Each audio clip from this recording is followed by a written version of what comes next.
Hey there, Agile people. Welcome to another episode of Agile Bytes, the podcast put on by Integrity Inspired Solutions, where we build software in an agile manner day in and day out. Today's podcast is sponsored by Cool People Everywhere. If you are a cool person somewhere, thank you very much for supporting the podcast. We appreciate you.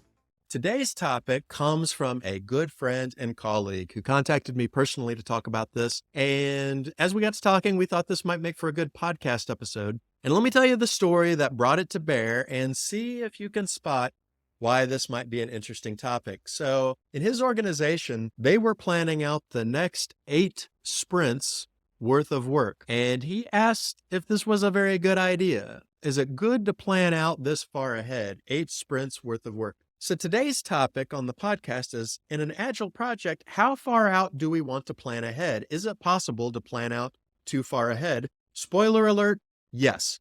So let's take this situation. We've got a team and somehow they figure that they can plan out, they do Scrum, they can plan out 8 sprints worth of work. So I believe their sprints were 2 weeks apiece. So that's 16 weeks, 4 months worth of work for their team. They're able to plan this out. And he wants to know if this is risky. Well, my question in response to that situation is, how likely is that plan to change? If we plan out 16 weeks worth of work, how likely is that to change at some point? If the answer is it's pretty likely, well, then planning out 8 sprints is really a waste of our time. Why would we spend time planning out things that we know are not going to be right? Why would we plan at least to that level of detail? The contents of 8 sprints, that's really difficult to plan out if it's likely that our plans are going to change. And I would say 4 months, the odds are pretty good. But let's say that's not the case. Let's say this team came back and said, oh, no, Phil. I understand why you might think in 4 months our plan for work might change, but in our context, in our organization, that's not the case. We routinely plan out,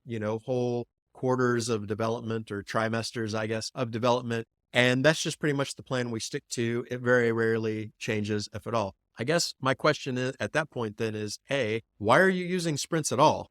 What value does Scrum bring you in a situation where you can plan out your next 4 months worth of work? I mean, the whole reason that we plan out product increments is that we don't know, right? We don't know what we're supposed to build. We don't know if it's right or not. We're going to get feedback and information that's going to adjust our backlog and going to adjust our priorities. So we don't know that in the coming months, we're going to build what we think we're building today. That's the value of Scrum. But my second question then is, why are you planning out so far ahead of what your team is actually capable of building? Because if you know you're planning out 16 weeks worth of work, then that means you have a pretty decent idea of how fast your team is going to burn through that work. So what are you gaining by planning out week 16 for that team, or week 9 for that matter? They're not going to get to week 9 until week 9. So why is it important to plan that week? Why are you spending time doing that when you could be spending time actually getting week 1's user stories out the door? So I want to talk about those 2 aspects of things. One, how likely is the plan to change? Or another way to ask that is,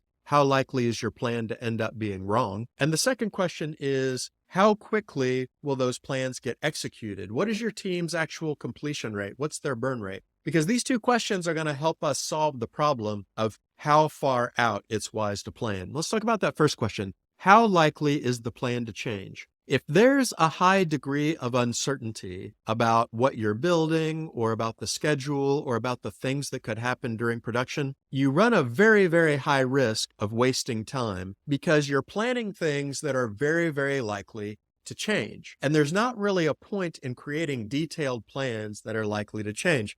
There was one client I was working for one time, and by the time they got around to my team, they had built out a requirements document that had taken them a year to write. And during the course of that year for that product, legislation around that product's domain had changed, staff members had changed, what they wanted to get out of that product had changed. By the time we got to that requirements document, we discovered that about 2/3 of it ended up being wrong, but they spent a whole year planning that product. Why did they do that? It was a very volatile situation. The odds of things changing were incredibly, incredibly high, especially when you think about a project of that size. You spend a whole year planning it. They're looking at like a 2 to 3 year project. The odds are pretty good that what you think is going to happen on day one, year one of a project is not going to be what actually happens when year two or year three rolls around. So why are you creating detailed plans for those things? The plan is just very likely to change. There's likely to be variables. This is one of the big risks that come from waterfall. If you're in the Agile world, we always talk about how bad waterfall is.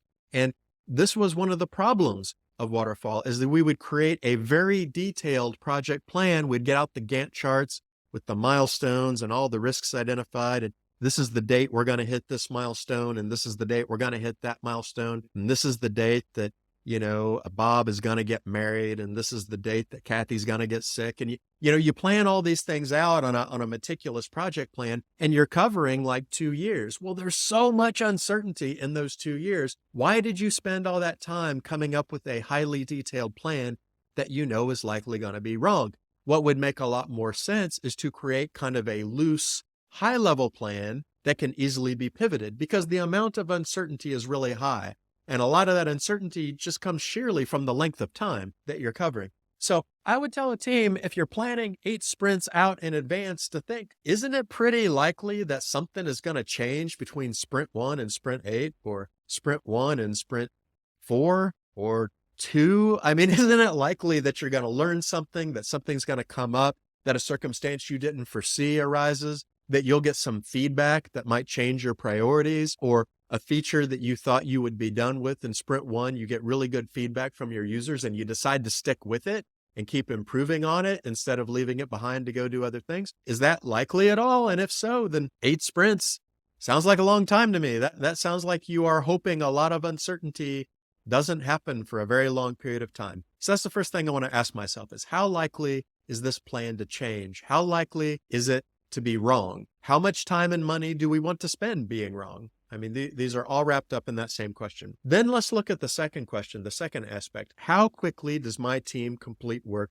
to begin with? What's the value in planning out work that's months and months and months in advance when my team isn't going to get around to it for literally months and months and months? Just think about the things that could happen in that time. Our understanding of the requirements might change. Our understanding of the product might change. The things that we plan on getting done in month 7, we might deprioritize, right? If my team isn't going to get around to it anytime soon, why do I need details about it? I was just at a client this morning and we were talking about these issues.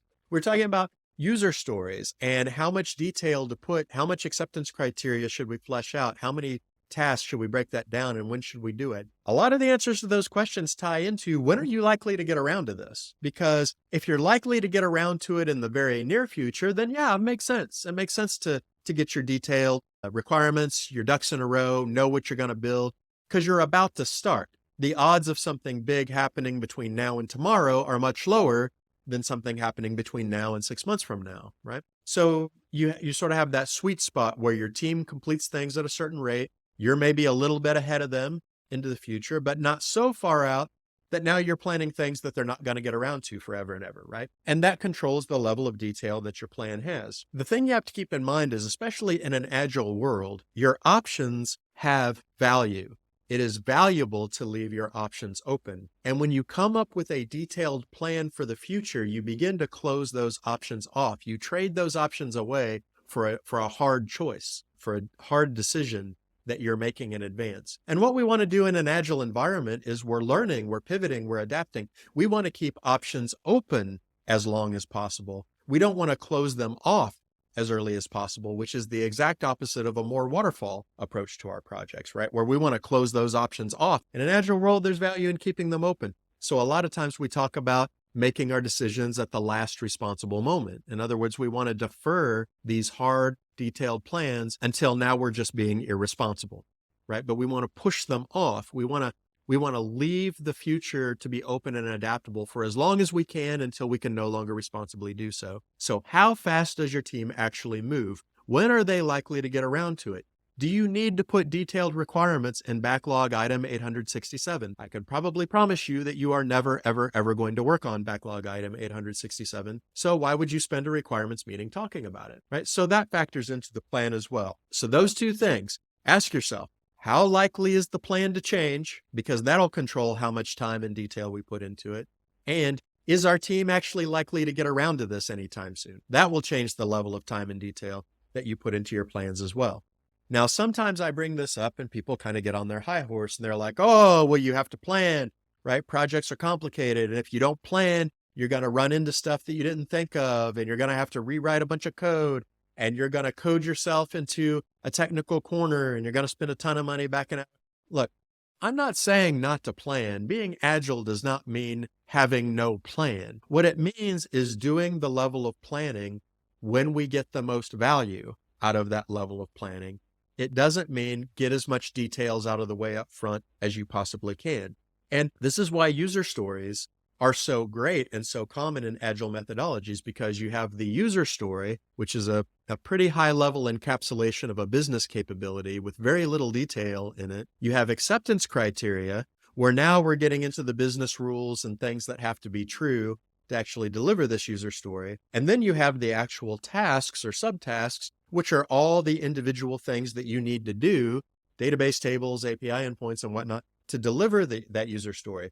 The beautiful part of that division is we don't have to get all three pieces of those information up front. We can just capture that high level capability as the user story so we know it's coming, but we don't have to figure out like what database tables we need to get that done, especially if we're not going to get around to it for another 4 months, right? Let's not worry about spending the time getting that level of detail. Let's wait for that option to get closer. Let's wait for it to get closer to our team's radar. And as it begins to appear on our horizon, now we need to start increasing the depth of our planning, start increasing the level of detail that we spend on our plans. And this is where experimentation really helps us out, right? Because what we're trying to do is we're trying to deal with uncertainty by that incremental deployment, not by having detailed upfront plans. The detailed upfront plans we make are just guesses. And the more agile our world needs to be, the more uncertain those guesses are, right? We don't overcome uncertainty with more detailed plans. We overcome uncertainty by getting things in front of people and getting feedback and adapting our plans as we go. That's a big part of how Agile deals with this stuff. It's all about adaptation. This is what controls the risk of being wrong. We don't control risk by making more and more detailed plans or spending more and more time doing upfront planning. So, is it bad to plan 8 sprints out in advance? I don't know your team's context. I don't know that I can give you a definitive answer on that, but I can tell you that what it sounds like from the outside is that you are trying to establish certainty over a relatively long time period in software development. I think it's likely that what you have planned for sprint 8 is probably not what's actually going to end up in sprint 8. So if you are going to plan out that long, I would say hold on to those plans very loosely and don't spend a ton of time trying to flesh out every detail. You're likely going to be wrong. What you instead want to do is you want to look at how much uncertainty you've got in front of you, and you want to look at how fast your team is actually moving, and you want to gauge your intense planning to focus on that window. That's when you want your details. That's when you want to do all your planning. In terms of the future, just high-level direction is good enough. And a lot of times it's even good enough to say, let's see what happens when we get closer, and not even worry about that right now. I hope that helps. I hope if you're trying to be agile, I hope you can sort of do the mind shift into let's just get the details we need right now, and let's just have kind of a high-level plan for the future, because we don't know what's going to happen in the future. And I would say this is actually applicable to a lot of other things in life and not just software development. But by adopting this planning methodology, this way of looking at planning, hopefully you'll be able to do the planning that has value and stay on track without locking yourselves into things that end up being the wrong options. Thanks everyone for listening to Agile Bites. Agile does sometimes bite, but we don't think it always has to. If you enjoyed what you heard today, don't forget to like and subscribe to this podcast on whatever platform you happen to be using. And if you can, leave us a comment, because we'd love to hear your feedback. What things would you like to hear about? What things did you hear that were valuable to you today? You can also head over to integrityinspired.com to sign up to our email list. But that's all for today, folks. We'll see you next time.